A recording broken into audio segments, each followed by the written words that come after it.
ሰላም ጤና ይስጥልን ክብራትና ክብራን የገበያ ፖድካስት ቤተሰቦች ነጻነት ላቀው ነኝ በገበያ ፖድካስት። በዛሬው ጥንቅራችን ባለፉት 2 ቀናቶች ስናነሳ የነበረው እኔም ደግሞ ሮብ ይዤ እመጣለሁ እያልኩኝ በተደጋጋሚ ቃል የገባውላችሁ ጉዳይ የጠቅላይ ሚኒስትር አብይ አህመድና የቱርኩ ፕሬዝዳንት ረሲፕ ጣይብ ኤርዶሃን የጋራ ጋዜጣዊ መግለጫን ተከትሎ የምናነሳቸው ሐሳቦች አሉና በተለይ ኢትዮጵያ የባህር በር ወይም ሲ አክሰስ በሚባለው ዙሪያ ውይይትን የተደረገው ወይንስ ደግሞ ቱርኮች ወይም ኤርዶሃን በይፋ ለኢትዮጵያ ፈቃድ ወይም ድጋፍ እንዳላቸው ነው የገለጹት። በዚህ ጉዳይ ላይ ዘርዘር ያለ ሐሳቦችን እናነሳለን። ተወያዩበት ማለት በኢትዮጵያ የባህር በር ጥያቄ ላይ ተወያዩበት ማለት ተስማሙበት ወይም ቱርክ ድጋፏን አሳየች እንደማለት ተደርጎ ሊቆጠር ይችላል ወይ የሚለው ነገርም እንዲሁ ዛሬ በጥልቀት የምንመለከተው ነው።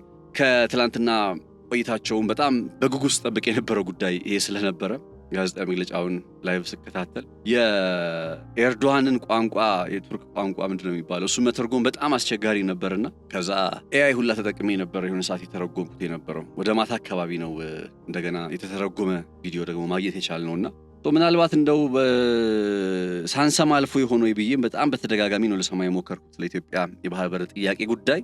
ኤርዶሃን ግን ዝምታን መርጠዋል። ለምን ዝምታ መረጡ? ዝምታ መምረጣቸው ምን አይነት መልእክት ያስተላልፋል? ደግሞ በተደጋጋሚ ስላችሁ እንደነበረው ለእስራኤልና ለዩናይትድ አረብ ኤሚሬትም የተላለፈ መልእክት አለ። ይህ ማለት ኢትዮጵያን በቀጣይ በምን አይነት መልኩ ያስቀምጣታል የሚለው ነገርም አብረው እንዲሁ መጠየቅ ይኖርበታል።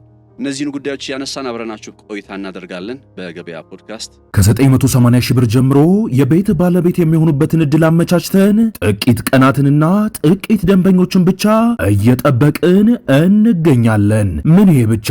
በካሬ 84 ሺህ ብር እንዲሁም 50% በረጅም ጊዜ ባንክ ብድር አማራጭ ዘና ብለው የሚከፍሉበትንም ሁኔታ አመቻችተናል። እርሶም በመረጡት የፍሎር አማራጭ ከባለ 2 እስከ ባለ 4 መኝታ ቤቶችን ከታላቅ ቅናሽ ጋር ለማግኘት በ0953 15 12 51 ላይ ይደውሉ።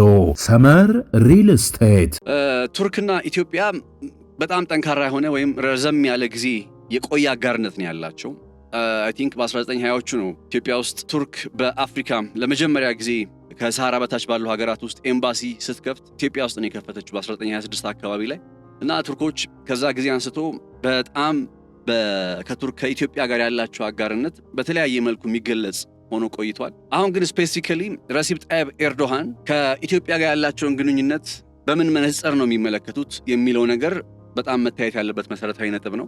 ኤርዶሃን ወደ ስልጣን ላይ ሲመጡ በ2000 እና 2001 እንደ አውሮፓውያን አቆጣጠር አካባቢ ላይ ቱርክ በአፍሪካ የነበራት ኤምባሲዎች ቁጥር ወደ 12 አካባቢ ነበር እና አሁን ላይ ግን ኤርዶሃን እንግዲህ በስልጣን ላይ ቆይተው ከ20 ዓመት በላይ ቆይተዋል።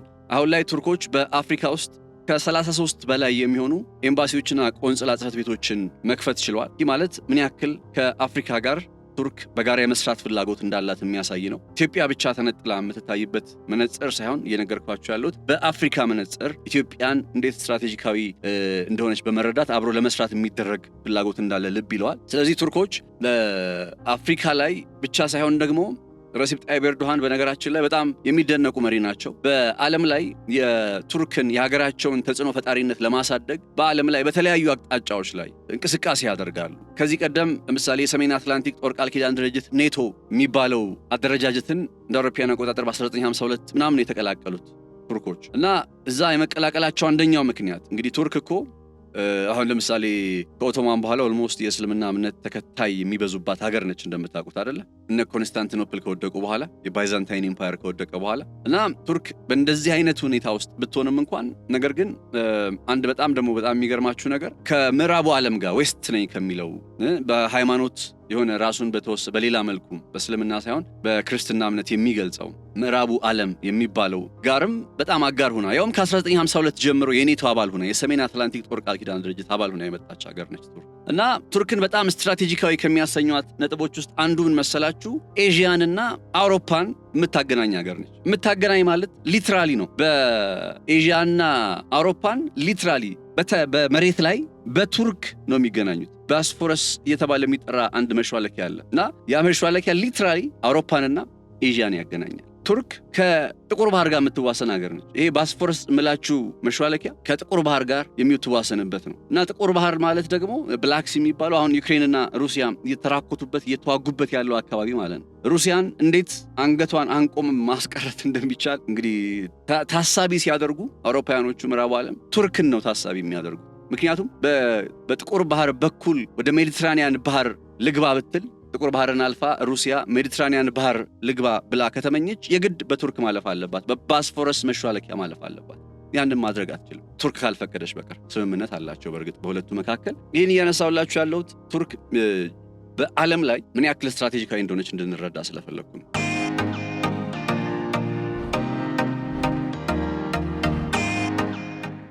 ይህን ስትራቴጂካዊነቷን ከመረዳት ባለፈ ደግሞ በቅርብ ዓመታት ውስጥ ረሲፕ ጣይብ ኤርዶሃን ወደ ስልጣን ከመጡ ወዲህ አፍሪካ ላይ በጣም ትኩረት አድርገዋል። ከአፍሪካ ጋር በጣም መስራት በሚለው ላይ እንዳልኳችሁ እሳቸው ወደ ስልጣን ሲመጡ ቁጥራቸው 12 የነበረ የቱርክ ኤምባሲና ቆንጽላ ጽሕፈት ቤቶች የመጀመሪያው አዲስ አበባ ውስጥ ነው ያለው። አሁን ግን ወደ 33 ደርሷል። በመላው አፍሪካ ውስጥ ያላቸው እንቅስቃሴ ኢንቨስትመንቱን በዛው ልክ አድርገው የጦር ሰፈሮችን ወደ መገንባት መጥተዋል። አሁን ሶማሊያ ውስጥ እየሆነ ያለው ከ2011 እንደ አውሮፓውያን አቆጣጠር ወዲህ ሶማሊያ ውስጥ የቱርክን ያክል ተጽዕኖ ፈጣሪ ማንም ሀገር የለም ባይዘው ሶማሊያ ውስጥ እና ይችን ሀገር የሚመሩ ሰው ናቸው ኢትዮጵያ ውስጥ የመጡት። ወደ አፍሪካ የሚዘረጉ አውሮፓና ኤዥያን የሚያገናኙ በእንደዚህ አይነት ጂኦግራፊካል ስትራቴጂካዊነት ውስጥ ያሉ ሰው ናቸው ረሲፕ ጣይብ ኤርዶሃን። አይታችሁ ከሆነ ረሲፕ ጣይብ ኤርዶሃን የምዕራቡ ዓለም አያስፈራቸውም።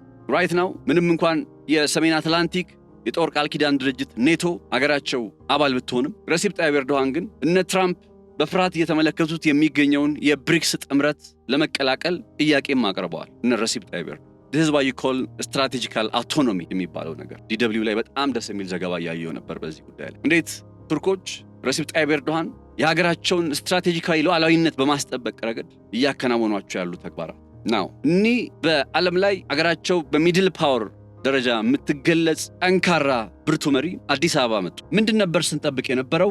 ምን አገኘን ነው። በትላንትናው ዕለት እንዲሁም ከትላንት ቀደም ብሎ በዚሁ በረሲፕ ጣይብ ኤርዶሃን ጉብኝት ጉዳይ ላይ የሰራኋቸውን ዘገባዎች ከተከታተላችሁ የምንጠብቀው ነገር እያልኩ በተደጋጋሚ ስጠይቅ ወይም በተደጋጋሚ ሐሳቦችን ሳነሳ ሰምታችሁኛል። የምንጠብቀው ነገር ቱርክ በኢትዮጵያ የባህር በር ጥያቄ ጉዳይ ላይ ያላትን አቋም እንረዳለን የሚል ነበር። ቱርኮች ግልጽ ያደርጉልናል ይህን አቋማቸው። ለዚህ መነሻ የሚሆኑ በርካታ ነገሮች አሉ። አንድ በመርህ ደረጃ የምንግባባበት ነገር ወይም አንደርስታንድ የምናደርገው ነገር ምንድን ነው? ከ2 ዓመት በፊት የአንካራ ዲክላሬሽን ተብሎ በሶማሌላንድ ጉዳይ ሶማሊያና ኢትዮጵያ በአንካራ ወደ ድርድር መጥተው ፊርማቸውን ሲያኖሩ ተቀምጠው ከነበሩ ሐሳቦች መካከል አንዱ ኢትዮጵያ በሰላማዊ መንገድ ከሶማሊያ ወደብ ማግኘት የምትችልበትን ተደራሽ መሆን የምትችልበትን መንገድ ራሳቸው ረሲፕ ጣይብ ኤርዶሃን ያፈራረሙት ስምምነት የአንካራው ዲክላሬሽን። የአንካራው ዲክላሬሽን ኢትዮጵያ በሰላማዊ መንገድ ወደብ ልታገኝ የምትችልበትን ሁኔታ መግለጹ እንዳለ ሆኖ አንዱ በትላንትናው መግለጫቸው ላይ ሊያነሱት ይችላሉ ብዬ ስጠብቅ የነበረው ጉዳይ ይሄው የአንካራው ዲክላሬሽን ጉዳይ ነበር። ቢኮዝ ባይ ዲፎልት የአንካራ ዲክላሬሽን ሲነሳ ኢትዮጵያ በሰላማዊ መንገድ የባህር በር ተደራሽ መሆን የምትችልበትን አሁን የባህር በር ተደራሽ ስንል ምንድን ነው? አማራጭ ወደብ እንዲኖር ማለት ነው። ለምሳሌ አሁን የጅቡቲው ዶራሌ ወደብ አለ። ከዛ በተጨማሪ አማራጭ ወደብ እንዲኖር በሶማሊያ በኩል ሊደረጉ ስለሚገቡ ስራዎች በአንካራ ዲክላሬሽን ላይ ተገልጾ ስለነበረ አሁን የአንካራው መሪ አዲስ አበባ ሲመጡ እንደ አንድ ኢትዮጵያዊ ወይም እንደ አንድ በዚህ ጉዳይ ላይ እንደሚሰራ ኢትዮጵያዊ ጋዜጠኛ ይህንን ነገር መጠበቅ ስህተት ሊሆን አይችልም። ኤክስትሪሙን የበለጠውን እያነሳሁት ሄዳለሁ። በጣም ሌላ የሚያናዱትን ነገሮች በረሲፕ ጣይብ ኤርዶሃን እና በጠቅላይ ሚኒስትር ዶክተር አብይ አህመድ መግለጫ ላይ የተነሱት ነጥቦች ምንድናቸው? ከዛ ለፍ ሲል ደግሞ ነጥቦቹ ከመነሳታቸው በዘለል በባህር በር ጉዳይ ላይ በቀጥታም ይሁን በተዘዋዋሪ ምን ተባለ? ይሄ ጉዳይ ለኢትዮጵያ ደስታ የሚሰጥ ነው? ቱርኮች ወይም ረሲፕ ጣይብ ኤርዶሃን የኢትዮጵያን የባህር በር ጥያቄ ደገፉ ተብሎ ጮቤ የሚያስረግጥ ነው ወይንስ ምንድን ነው የሚለውን ነገርም እያየን እንቀጥላለን። ናው በቆይታቸው ላይ በጣም ጥሩ ያልኳቸው ያደነኳቸው መልካም ያልኳቸው ነገሮችን በመጀመሪያ እያነሳው ልቀጥ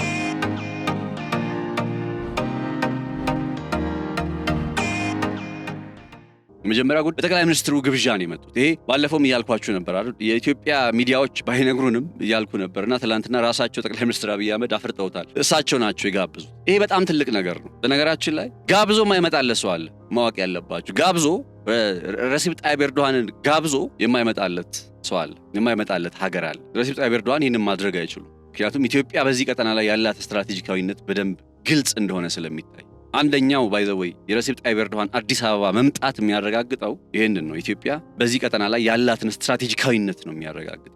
ስለዚህ በጠቅላይ ሚኒስትሩ ግብዣ መጥተው ከመጡ በኋላ ደግሞ ሌላው ደስ ያለኝ ነገር ከጥቂት ዓመታት በፊት እንዳይወራ ተዳፍኖ የነበረው የኢትዮጵያ የባህር በር ጥያቄ ጉዳይ ዛሬ የሚያሳፍር ሳይሆን እንደ ረሲብ ጣይብ ኤርዶሃን የመሰለ መሪ ከጎን ቆመው ኢትዮጵያ ባልተገባ መንገድ የባህር በሯን እንደተነጠቀች መገለጹ፣ በዚህ ጉዳይ ላይ ውይይት መደረጉ፣ ልብ አድርጉ፣ ውይይት መደረጉ ከጠቅላይ ሚኒስትሩ ቃል በቃል የተወሰደ ቃል ነው። ውይይት መደረጉ ይሄ ይበል የሚያሰኝ ነው። ይሄ በጣም ድንቅ ነው። ቢካዝ ከጥቂት ዓመታት በፊት በባህር በር ጉዳይ በባህር በር ተደራሽነት ጉዳይ አይደለም እንዲህ በአደባባይ በዓለም አደባባይ ደረታችንን ነፍተን ልንናገር ይቅርና በዚህ በኢትዮጵያ ውስጥ በሬዲዮ ፕሮግራም ላይ መጽሐፍ ኦር ኤኒቲንግ በምንም መልኩ በጣም አሳፋሪ ሆኖ ነበር። ኧረ እናንተ ስነ ስርዓት አድርጉ የሚባልበት ጊዜ ነበር። አስታውሳለሁ አሰብ የማናትን ገዝተን አሰብ የማናትን ዩኒቨርሲቲ ያለ ማለት ላይ 2003 ምናምን 2004 እሱን መጽሐፍ ስናነብ እንዴት ሸፍነን እየተዋዋስን እንዳነበብን አስታውሳለሁ። እኛን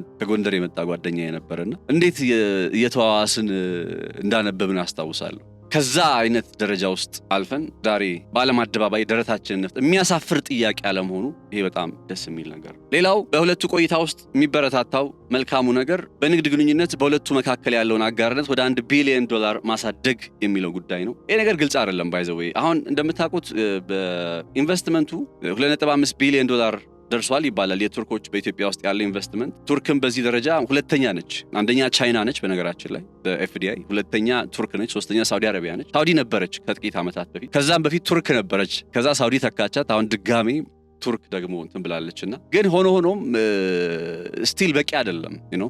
ምሳሌ በ2024 ቱርክ ወደ ኢትዮጵያ የላከቻቸው ምርቶች አጠቃላይ $195 ሚሊዮን አካባቢ ነው። በመካከላቸው በሁለቱ ሀገራት መካከል ያለ በ2024 የነበረው የንግድ አጋርነት ማለት ነው። $200 ሚሊዮን እንኳን ማይሞላ ትንሽ ነው እና ይህንን ነገር ወደ $1 ቢሊዮን ለማሳደግ መስራት የመሳሰሉት ነገሮች በጣም የሚደነቁ ናቸው። በሽብርተኝነት ላይ በጋራ መስራት እንደምታውቁት ነው። አልሸባብ አለ እዛ ሶማሊያ ውስጥ። አልሸባብን የመሰለ በጣም ከባድ የሽብር ቡድን እጅ አሳጥፎ የሚያስቀምጥ ስላልሆነ በዚህ ጉዳይ ላይም በጋራ እንሰራለን የሚለው ነጥብ የሚደነቅ ነው። ይሄ እንግዲህ ጠቅላይ ሚኒስትር አብይ አህመድ ያነሷቸው ሐሳቦች ላይ ቃል በቃል የተቀመጡት ነጥቦች ናቸው። ከዛ ባለፈ ደግሞ በሽብርተኝነት ላይ በጋራ መስራት ከሚለው አንድ በጠቅላይ ሚኒስትሩ የተገለጸ ሐሳብ በባይላተራል ጉዳዮችና በመልቲላተራል ጉዳዮች፣ ባይላተራል ማለት የሁለትዮሽ በቱርክና በኢትዮጵያ መካከል በሚኖሩ ጉዳዮች ላይ ሲሆን መልቲላተራል ማለት ደግሞ በኢትዮጵያና በቱርክ ብቻ ሳይሆን ለምሳሌ በነ ዩናይትድ አረብ ኤምሬት ጉዳይ፣ በነ እስራኤል ጉዳይ በመሳሰሉት የሶስትዮሽ ሊባል በሚችል አይነት መልኩ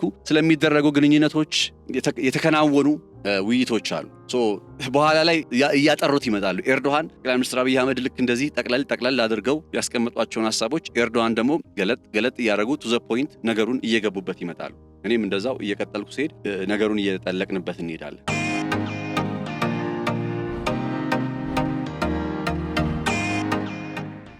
ሌላኛውና የመጨረሻው ረሲብ ጣይብ ኤርዶሃን ኢትዮጵያ የቀጠናው አንከር በቃ የቀጠናው ቁልፍ መሆኗን የቀጠናው ምን እንበለው በቃ ኢትዮጵያ በጣም ስትራቴጂካዊ መሆኗን ይረዳሉ።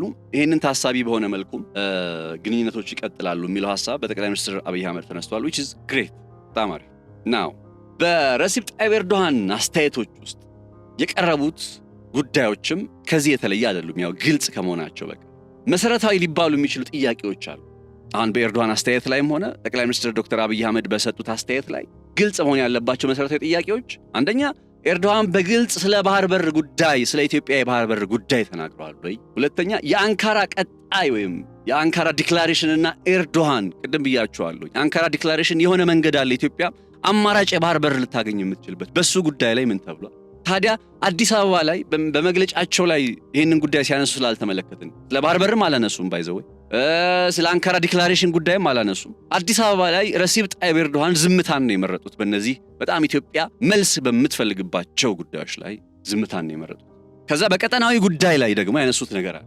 በቀጠናዊ ጉዳይ ዩናይትድ አረብ ኤምሬትንም የሚመለከት እስራኤልንም የሚመለከት ጉዳይ አንስተዋል። የዚህ ጉዳይ የነዚህ ሐሳቦች አንድምታ ምንድን ነው? ቅድም እንዳልኳችሁ ደግሞ ጠቅላይ ሚኒስትሩ ተወያይተንበታል ነው ያሉት። በሲ አክሰስ ዙሪያ ጠንካራ ውይይት አድርገናል፣ ኤርዶሃንም የበኩላቸውን እንዲያደርጉ ተወያይተናል ሲሉ ነው የገለጹት። ተወያዩ ማለት ኤርዶሃን የኢትዮጵያን የባህር በር ጥያቄ ደገፉ ማለት ነውን? መሰረታዊ ጥያቄ በጥቅሉ ሲታይ ኤርዶሃን የኢትዮጵያን የባህር በር ጥያቄ ይደግፋሉ ወይስ አይደግፉ? አሁን ባነሳውላችሁ ጥያቄዎች ላይ ሐሳቦችን እየዘረዘርኩባቸው ልቀጥል።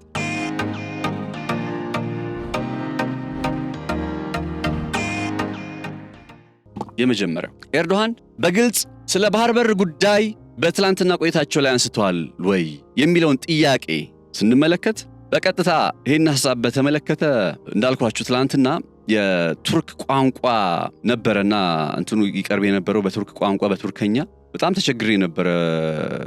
ከብዙ ጥረትና ትግል በኋላ ነው ወደ እንግሊዘኛ የተተረጎመውን መንገድ ማግኘት የቻልኩትና አልበቃል ስለ ኢትዮጵያ የባህር በር ጥያቄ ጉዳይ ረሲብ ጣይብ ኤርዶሃን አንዳች ነገር አላሉ። መታወቅ ያለበት ነገር በተጫነው ቪዲዮዋ ላይ 4:41 ምናምን አራተኛው ደቂቃ ላይ ነው የሚጀምረው።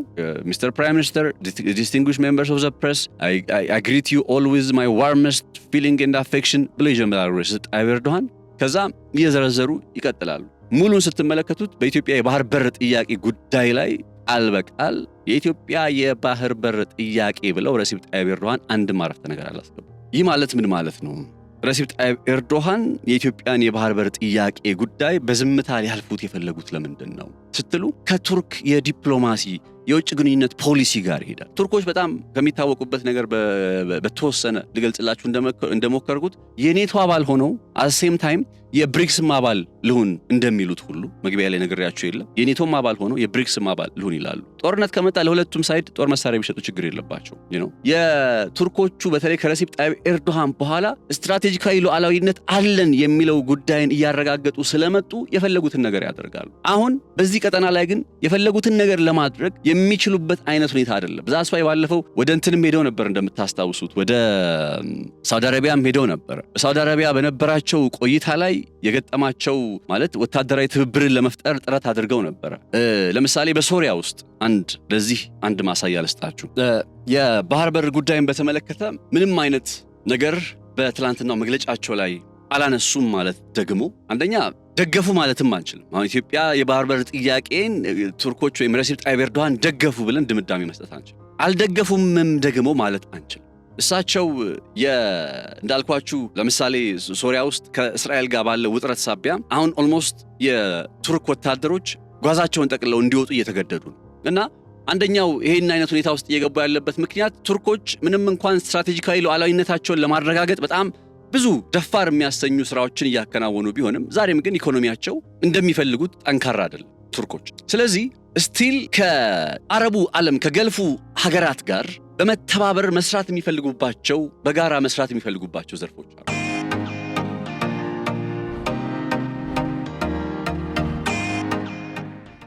ባለፈው በሳውዲ አረቢያ የነበራቸው ቆይታም አንዱ የንግድ አጋርነት ላይ ትኩረት አድርጎ ወደ $15 ቢሊዮን የሚጠጋ አሁን ኢትዮጵያ ስለ $1 ቢሊዮን ነው ያወራችው።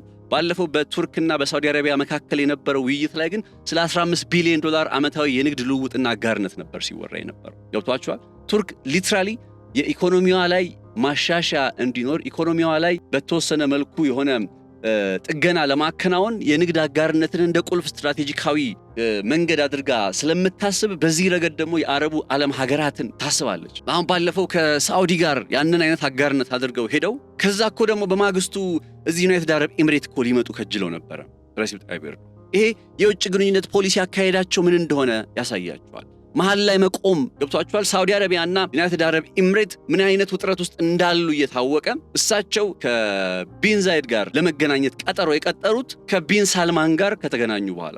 ስለዚህ እንዴት ስትራቴጂካዊ አካሄዳቸው የውጭ ግንኙነት አካሄዳቸው የውጭ ግንኙነት ፖሊሲያቸው የረሲብ ጣይብ ኤርዶሃን ሊገለጽ ይችላል ከተባለ መሃል ላይ ሆነው ባላንስ እያደረጉ የመሄድ አይነት ዝንባሌ ነው ያላቸው። ከዛ የተነሳ በዚህ ቀጠና ላይ መጥተው ኢትዮጵያ የባህር በር ጥያቄዋን እንደግፋለን ብለው ቢናገሩ ምናልባት ሌላ ለምሳሌ ዛሬ እየሰማን ካሉ ጉዳዮች መካከል አንዱ ምንድነው? ወደ ኤርትራ ልዑክ ላኩ አይደለ? ቱርኮች ወደ ኤርትራ ልዑካን ቡድኖችን ላኩ የሚል አይነት መረጃዎችን እየሰማን ነው። ይሄንን ለማድረግ እያሰቡ የኢትዮጵያን የባህር በር ጥያቄ ምክንያቱም ኤርትራ በምንም አይነት መልኩ ኢትዮጵያ የባህር በር እንዲኖራት የምትፈልግ ሀገር አይደለችም አይደል? ስለዚህ ይሄ ባላንስ አድርገው ለምሳሌ በኢትዮጵያና በኤርትራ መካከል ባላንስ አድርገው ለመቀጠል ስለሚፈልጉ ሊባል ይችላል። በተወሰነ መልኩ እንዲህ በግልጽ የባህር በር ጥያቄውን ደገፉ የሚባል ነገርን አላየን። ገብቷችኋል አይደል? ያ ማለት ግን አልደገፉም ማለትም ደግሞ አይደለም። ምን ያውን አልደገፉም ረሲብ ጣይብ ኤርዶሃን የኢትዮጵያን የባህር በር ጥያቄ ይደግፋሉ ወይስ አይደግፉም ተብሎ ሲጠየቅ መሃል ላይ አድርጌ ነው የምገልጸው። መሃል ላይ ናቸው። አይደግፉም ብዬ መደምደሚያ መስጠት የማልችለው ለምንድን ነው? አንደኛ በአንካራ ዲክላሬሽን መሰረት ኢትዮጵያ በሰላማዊ መንገድ የባህር በር ጥያቄዋን መልስ ማግኘት በምትችልበት ሁኔታ ላይ ሐሳቦችን አንስቶ ነበር። እሱን ታሳቢ ባደረገ መልኩ የአንካራ ዲክላሬሽን ተፈርሟል። ስለዚህ አንካራ ላይ ቁጭ ብለው ሲያፈራርሙ በእርግጥም በአንካራው ዲክላሬሽን ላይ ኢትዮጵያ የባህር በር ጥያቄ እንደሚገባት በግልጽ ስለተቀመጠና እንደሚገባት ብቻ ሳይሆን በ4 ወር ጊዜ ውስጥ እኔኮ አንዱ ያናደኛል እምላችሁ ይሄ ነው። አንካራ ዲክላሬሽን ረስተውታል። በቃ በእኛ በኩል ያሉ ሰዎች መሰለኝና ጸጥ ብለውታል። እና አንካራ ዲክላሬሽን ላይ ድጋፏን ስላሳየች ኦልሬዲ ቱርክ በዚህ ደረጃ ኢትዮጵያ በምንም መልኩ የባህር በር ተደራሽ እንድትሆን አንፈልግም የሚል አይነት አቋም ቢኖራት ኖሮ አንካራ ላይ በዛ መልኩ ያፈራርሙናል ብዬ አላስብም ነበር። ይሄን ወደ ተግባር በማምጣት ረገድ የመንግስታችን የቤት ስራ ስለሆነ ይሄኛውን ነገር ምን እያደረጉት እንደሆነ እንግዲህ መጠየቅ ካለብንም አይ ቲንክ የኛን መሪዎች ነው መጠየቅ ያለብን። የአንካራ ዲክላሬሽን ጉዳይ ከምን ደረሰ በሚለው ላይ። ስለዚህ አይደግፉም ብሎ ድምዳሜ ለመስጠት ማልችለው ደግሞ ከምን አንጻር ነው? አንካራ ዲክላሬሽን አንጻር። አንካራ ዲክላሬሽን ላይ ከ2 ዓመት በፊት በተወሰነ መልኩ ቀርቦ የነበረውን ሐሳብ ታሳቢ በማድረግ መነሻ በማድረግ አይደግፉም ብሎ ድምዳሜ ለመስጠት ያዳግተኛል እላለሁ። ከ980 ሺህ ብር ጀምሮ የቤት ባለቤት የሚሆኑበትን እድል አመቻችተን ጥቂት ቀናትንና ጥቂት ደንበኞችን ብቻ እየጠበቅን እንገኛለን። ምን ይሄ ብቻ! በካሬ 84 ሺህ ብር እንዲሁም 50% በረጅም ጊዜ ባንክ ብድር አማራጭ ዘና ብለው የሚከፍሉበትንም ሁኔታ አመቻችተናል። እርሶም በመረጡት የፍሎር አማራጭ ከባለ 2 እስከ ባለ 4 መኝታ ቤቶችን ከታላቅ ቅናሽ ጋር ለማግኘት በ0953 151251 ላይ ይደውሎ። ሰመር ሪል ስቴት ይደግፋሉ ብዬ ደግሞ እርግጠኛ ማልሆነው ለምንድን ነው? አንደኛ በትላንትናው መግለጫቸው ላይ ቃል በቃል ወይም በግልጽ የኢትዮጵያን የባህር በር ጥያቄ አልደገፉ። ይባስ ብለው አለመደገፍ ብቻ ሳይሆን በግልጽ አለመናገራቸው ብቻ ሳይሆን ኢቭን ጠቅላይ ሚኒስትር አብይ አህመድም እኮ ተወያይተንበታል ነው ያሉት እንጂ ደግፈውናል አላሉ። የበኩላቸውን እንዲያደርጉ ተወያይተናል። ገና እንደ ፊውቸር ነው እንግዲህ የበኩላቸውን እንዲያደርጉ አይደለ? የሴንቴንሱ አወቃቀር ራሱ የበኩላቸውን ያደርጋሉ አይደለም እንኳን የሚለው የበኩላቸውን እንዲያደርጉ። ስለዚህ እነዚህ የአረፍተ ነገር አወቃቀሮች በራሳቸው የሚያሳዩት የሚገልጹት ነገር አለ። ተረዳችሁኝ አይደል? ከዛ በዘለል ረሲብ ጣይብ ኤርዶሃን ከዚህ ከቀጠናዊ ጉዳዮች ጋር አብረው ሲናገሩ አሁን የኢትዮጵያን የባህር በር ጥያቄ ይደግፋሉ ብሎ እርግጠኛ ለመሆን የማያስችለው ደግሞ ሌላኛው መከራከሪያይቱ ነው። አንደኛ በመግለጫቸው ላይ ሐሳቡ አልተነሳም። ጠቅላይ ሚኒስትሩ ተወያይተንበታል ከማለታቸው በቀር ረሲብ ጣይብ ኤርዶሃን ስለምንም የወደብ ጉዳይ አላነሱም። ሁለተኛ ነገር ስለ ቀጠናዊ ጉዳይ ሪጂናል ጉዳዮችን በሚመለከቱበት በሚዳሱበት ሁኔታ ላይ ኢትዮጵያን እንዴት መሰላቸው የገለጿት? ኢትዮጵያን አሉ ኢትዮጵያ በዚህ ቀጠና የሚኖሩ ሀገራትን ሉዓላዊነትና የግዛት አንድነት ማክበር አለባት። አንደኛ እሱም ብቻ ሳይሆን ደግሞ እሷ ራሷ በዚህ ቀጠና ላይ እንዳለች ሀገር ራሷን አክት በማድረግ ነው ይህንን ነገር መፈጸም ያለባት። ሉዓላዊነትንና የግዛት አንድነትን ማክበር ያለባት ከዛ አንጻር ጭምር ነው። ምክንያቱም እንደምታውቁት የኔን ሐሳብ ገታ ላድርገውና የእሳቸውን ሐሳብ እያብራራው ልቀጥል።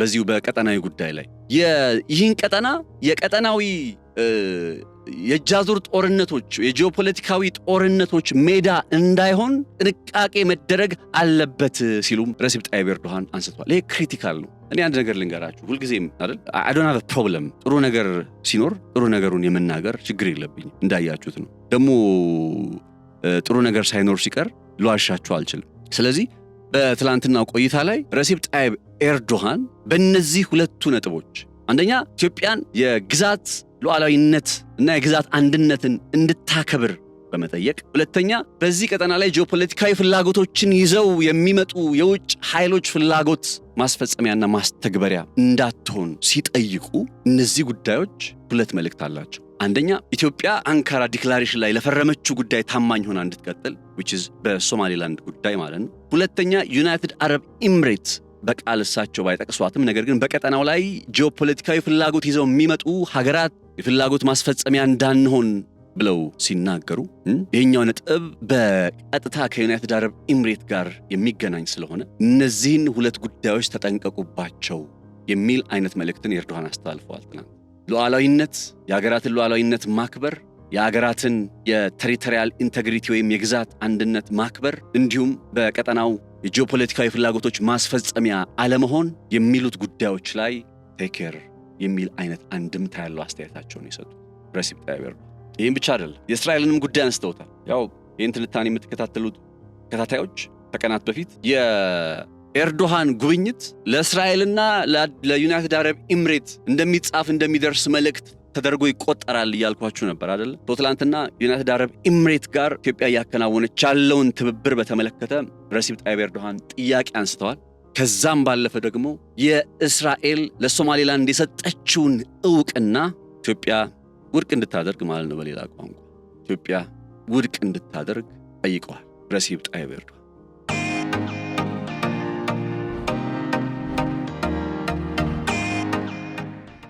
እነዚህ ለዩናይትድ አረብ ኤምሬትስ እንዲሁም ለእስራኤል የተላለፉት መልእክቶች ረሲፕ ጣይብ ኤርዶሃን ኢትዮጵያን በተመለከተ እንዳልኳችሁ ነው። በግልጽ የኢትዮጵያን የባህር በር ጥያቄ ትላንትና ቢያንስ ተጠብቀው የነበረው ጉዳይ ለዩናይትድ አረብ ኤምሬትና ለእስራኤል ለመሳሰሉት ከሚላኩ መልእክቶች እንዲሁም ኢትዮጵያ ላይ ለኢትዮጵያ ከተሰጡ የማስጠንቀቂያ የሚመስሉ አይነት ሐሳቦች በዘለል ቢያንስ ግን በሰላማዊ መንገድ ኢትዮጵያ የባህር በር ለመጠቀም እያደረገች ያለውን ጥረት እንደሚደግፉ መግለጽ ነበረባቸው ባይ ነኝ። ቢያንስ በሰላማዊ መንገድ ገብታችኋል። ይሄ አሁን አገራት እኮ እስራኤልም ደገፈች የኢትዮጵያን ጥያቄ ስንል ዩኬ፣ ጀርመን ኤንዋን የኢትዮጵያን ጥያቄ ደገፉ ስንል የምንለው ምንድን ነው? ኢትዮጵያ በሰላማዊ መንገድ የባህር በር ተጠቃሚ ለመሆን የምታደርገውን ጥረት እንደግፋለን የሚል ሐሳቦችን በማንሳት ከትላንትናው መግለጫ ቱ ዘ ሊስት ቢያንስ ይህንን ነገር ማየት ብንችል ወይ መስማት ብንችል ጥሩ ነበር። ይህ አልሆነም። ይህ ሳይሆን ቀርቶ ግን ይባሱኑ ደግሞ በቀጠናው ላይ ኢትዮጵያ ያላትን ሚና በተመለከተ እንደምታውቁት ነው። አሁን በዚህ ቀጠና ላይ ያው በተደጋጋሚ ስንገልጽ ስለነበር የኃይል አስተላለፍ ጉዳይ እንደው አስገዳጅ ሆኖ ቢመጣ የኃይል አስተላለፍ ይፈጠር ቢባል የኃይል አስተላለፍ ሲፈጠር ከሄዱ እነ ሳውዲ እነ ቱርክ ከሶማሊያ ከዛ ፓኪስታንን ይዘው ሊቀመጡ ይችላሉ ብለን ስናስቀምጥ፣ በሌላኛው ወገን ለሶማሌላንድ ዕውቅና የሰጠችው እስራኤል፣ ዩናይትድ አረብ ኤምሬት፣ ህንዶችም ከአጋጣሚው ለመጠቀምና የፓኪስታን ጉዳይ ስለሚያሰጋቸው እያልን አንስተናል።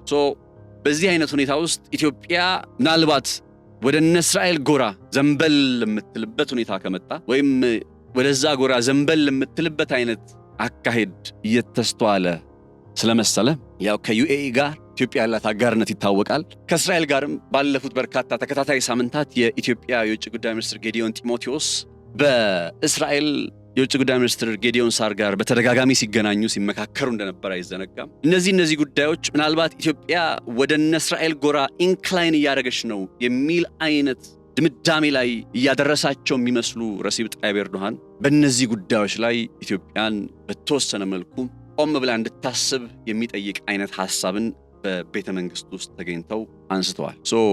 በትላንትናው የኤርዶሃን ጉብኝት ላይ ቁልፍ የነበሩት ጉዳዮች እነዚህ ናቸው። ቀጠናው ሰላምና መረጋጋትን ለማረጋገጥ እርግጥ ነው ኢትዮጵያ ስትራቴጂካዊ የሆነ ቦታ ላይ ተቀምጣለች፣ የማይካድ ነገር ነው። ነገር ግን ይህ ኢትዮጵያ የተቀመጠችበት ቦታ ሚዛኑን ሳይለቅ ሚዛኑን ጠብቆ መቀጠል እንዳለበት ነው ረሲፕ ጣይብ ኤርዶሃን አጽንኦት ሰጥተው ትላንት የተናገሩት።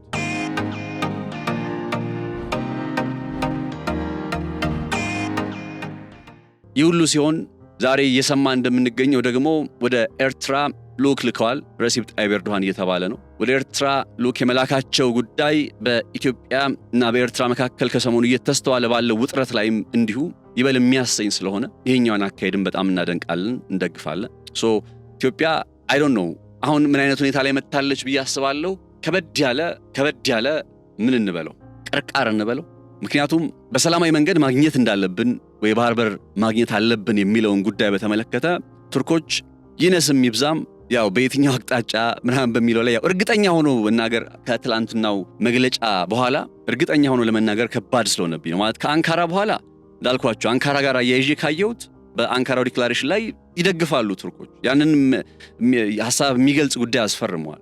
ትላንትና ያነሱት ሐሳብ ላይ ግን አንደኛ በሶማሊላንድ በኩል ከዚህ ቀደም ያው ሲደረግ የነበረውን ጥረት እንትን የሚል የሚነቅፍ፣ ሁለተኛ ደግሞ ከዛም ባለፈ አሁን በዚህ ቀጠና ላይ ኢትዮጵያ የባህር በር ብላ የምታነሳቸው ጥያቄዎችና ጉዳዮችም ስቲል እነሱ ጆሮ ጋር ያልደረሰ ይመስል በዝምታ ማለፍ የመረጡት ነው። ኢቭን ምንም እንኳን ጠቅላይ ሚኒስትሩ ጋር ውይይት ቢደረግበት ወይም ጠቅላይ ሚኒስትሩ መወያየታቸውን ቢገልጹ። ስለዚህ የቱርኮችን ጉዳይ መሃል ላይ ማስቀመጡ እንዳለ ሆኖ ስቲል ደግሞ በኤርትራ በኩል በሰላማዊ መንገድ ነገሮች ሊፈቱ የሚችሉበትን ሁኔታ ታሳቢ ያደረገ አይነት እንቅስቃሴ ዛሬ ስለመጀመሩ የሚገልጹ አይነት መረጃዎች እየሰማን ነውና እነዚህ ጉዳዮች ኢትዮጵያ ምኗ እንድትጠብቅ የሚያስገድድ ሁኔታ ላይ አምጥተዋታል ብዬ አስባለሁኝ። አሁን ባላንሷን እንድትጠብቅ ወደ አንደኛው ቡድን ያጋደለ አይነት እንቅስቃሴ ብቻ እንዳይሆን ገብቷቸዋል። አሁን በዩናይትድ አረብ ኤሚሬትስ ጉዳይ ላይ በተመለከተ እነ ሳውዲ አረቢያም እኛም አማራጭ ነን ብለው መምጣታቸው አይዘነጋም። እኛም ጋር ስሩ፣ እኛም አማራጭ ነን ብለው መምጣታቸው አይዘነጋም። በሶማሊላንድ ጉዳይ ላይ ያው ከዚህ ቀደም በቱርክ ሂደን የተፈረመ የአንካራ ዲክላሬሽን ስላለ አይ ቲንክ ወደዛ ጉዳይ መንግስት የመመለስ ሐሳብ ከሌለው፣ ወደ ሶማሊላንድ ጉዳይ የመመለስ ሐሳብ ከሌለው ባለው ነባራዊ ሁኔታ የኢትዮጵያ መንግስት ወደ ዩናይትድ አረብ ኤሚሬት ጎራ ውስጥ እንዲቀላቀል የሚያስገድደው አይነት ሁኔታ የለም። ቢኮዝ ኦልሬዲ በይደር ያስቀመጠው ጉዳይ ስለሆነ የሶማሊላንድን ጉዳይ ይሄንን እነ ቱርክም አሁን ወደ ኢትዮጵያ መጥተው እነዚህ ነጥቦች ማስታወስና መግለጻቸው ከዛም ደግሞ ወደ ኤርትራ ልዑክ በመላክ በሰላማዊ መንገድ ነገሩ እንዲፈታ ጥረት ማድረጋቸው ፕራክቲካሊ በተጨባጭ ከሰላም አንጻር ተስፋ ሰጪ ስለሆነ ከዚህ ቀደም ከሶማሊያ ጋር በነበረው አካሄድ ላይ ስላየ ነው። ይሄኛው ነገር አሁንም ኢትዮጵያ የባላንሲንግ አክቷን ለመጠቀም እድል የምታገኝበት ሁኔታ አድርጌ እመለከተዋለሁ።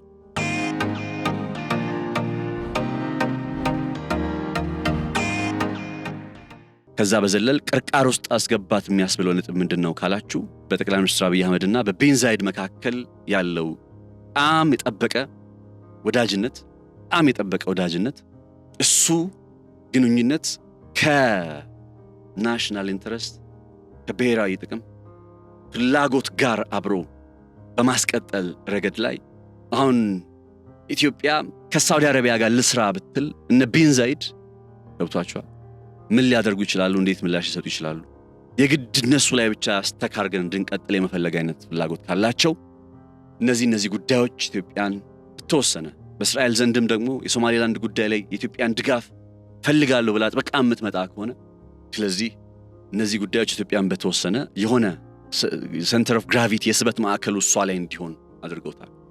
ባይዘው በጣም አሪፍ in a sense አሁን በዚህ ቀጠና ላይ ያለ የጂኦፖለቲካል ፍላሽ ፖይንት በቃ የዚህ ቀጠና በዚህ በአፍሪካ ቀንድ ቀጠና ላይ አዲስ ነገር መቼ ነው የሚመጣው ካላችሁ ኢትዮጵያ በምትወስነው በምታደርገው ቀጣይ ሙቭ ላይ ተመስርቶ ለምሳሌ በቃ ሶማሊላንድ ዕውቅና ሰጣለሁ ብላ ኢትዮጵያ ብትገባ በቃ ሌላ ማንም ሀገር አይደለም ማለት አሜሪካ ብትገባ ችግር የለውም እንደዛ ወይ ሌላ ሀገር ቢገባ ችግር የለውም። ኢትዮጵያ ያለች ቀን ግን አንድ ይህን ነገር መረዳት ያስፈልጋል። በሌላው ወደ ማግኘት በሚቻልባቸው አማራጮች ላይም እንዲሁ ኢትዮጵያ የምትከተለው ዘ ኔክስት ስቴፕ ማተር ያደርጋል።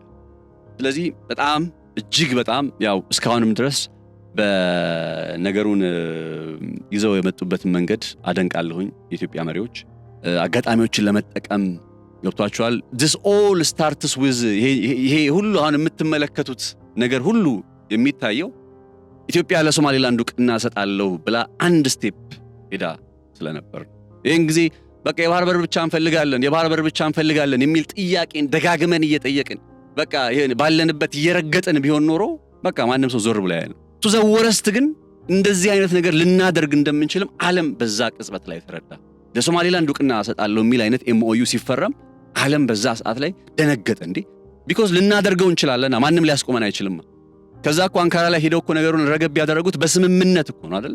እና ከዛ ሞመንት ጀምሮ እኔ ፓተርኔን የምታቁኝ ሰዎች በኤንቢሲ ላይም ተሰራ በመናምን በኢትዮጵያ የባህር በርና ብሔራዊ ጥቅም ጉዳይ ላይ ተደራድሬ አላቅምና አሁንም ምን አይነት ሁኔታ ላይ መቆም ያለብን ይመስለኛል ካላችሁ ወደ አንዱ ወገን ያጋደለ እየመሰለ ምክንያቱም እነ ቱርክ የሚሄዱበትን ስቴፕ በተወሰነ ማየትም ያስፈልጋል።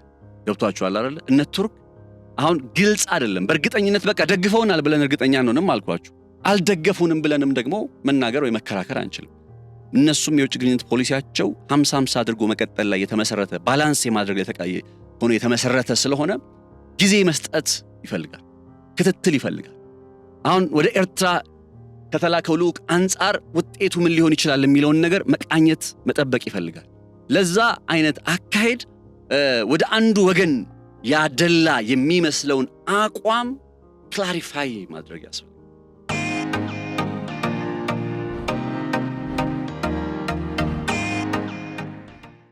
ዋይናት የኢትዮጵያ ጠቅላይ ሚኒስትር ዶክተር አብይ አህመድ የሳውዲውን ንጉስ አልጋወራሽ መሐመድ ቢን ሳልማን ወደ ኢትዮጵያ ለምን አይጋብዟቸው? ወይም ደግሞ ወደዛ ለምን አይሄዱ?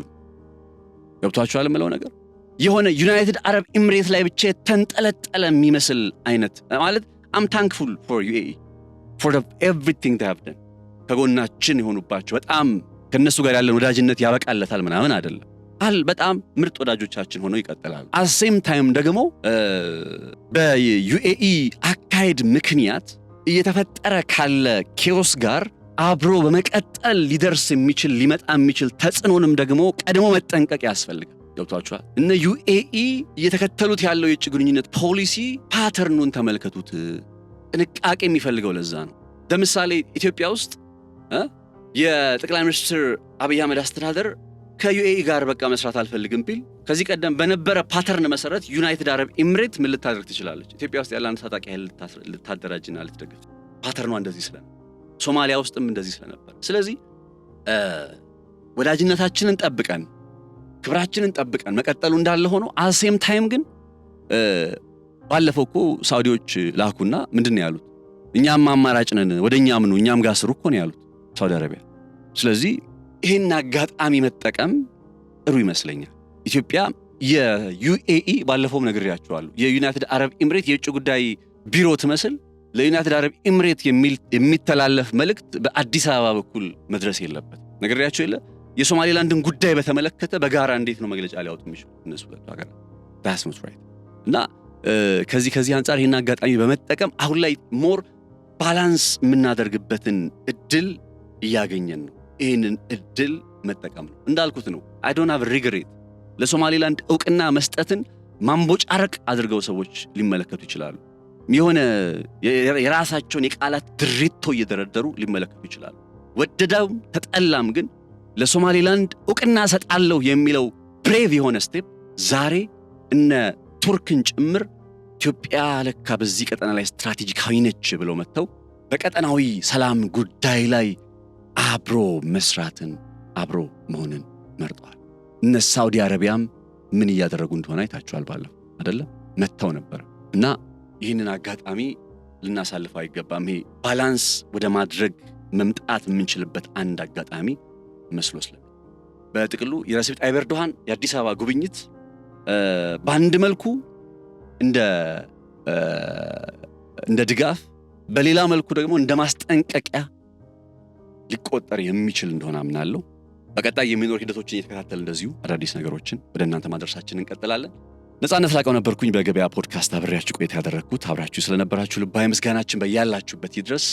በነገው ዕለት በተለይ ከዚህ ከቀይ ባህር ጉዳይ ጋር ተያይዞ በኤርትራና በኢትዮጵያ መካከል እየተስተዋለ ያለው አሁናዊ ውጥረት የቱርክም መልእክተኞች ወደዛ ተልከዋል። በነገራችን ላይ ኤርትራም ያወጣችው መግለጫ የውጭ ጉዳይ ሚኒስትሮችን ጠርተው መግለጫ ሰጥተዋል በኢትዮጵያ ጉዳይ ላይና እነዛ ነጥቦች አዳዲስ ነገሮች አክለን ከቀጠናዊ ነጥቦች ጋር አጠቃለን ይዘን እንቀርባለን። ከዛው መልካም ሳምንት ይሁንላችሁ። ከ980 ሺህ ብር ጀምሮ የቤት ባለቤት የሚሆኑበትን እድል አመቻችተን ጥቂት ቀናትንና ጥቂት ደንበኞችን ብቻ እየጠበቅን እንገኛለን። ምን ይሄ ብቻ! በካሬ 84 ሺህ ብር እንዲሁም 50% በረጅም ጊዜ ባንክ ብድር አማራጭ ዘና ብለው የሚከፍሉበትንም ሁኔታ አመቻችተናል። እርሶም በመረጡት የፍሎር አማራጭ ከባለ 2 እስከ ባለ 4 መኝታ ቤቶችን ከታላቅ ቅናሽ ጋር ለማግኘት በ0953 15 12 51 ላይ ይደውሉ። ሰመር ሪል ስቴት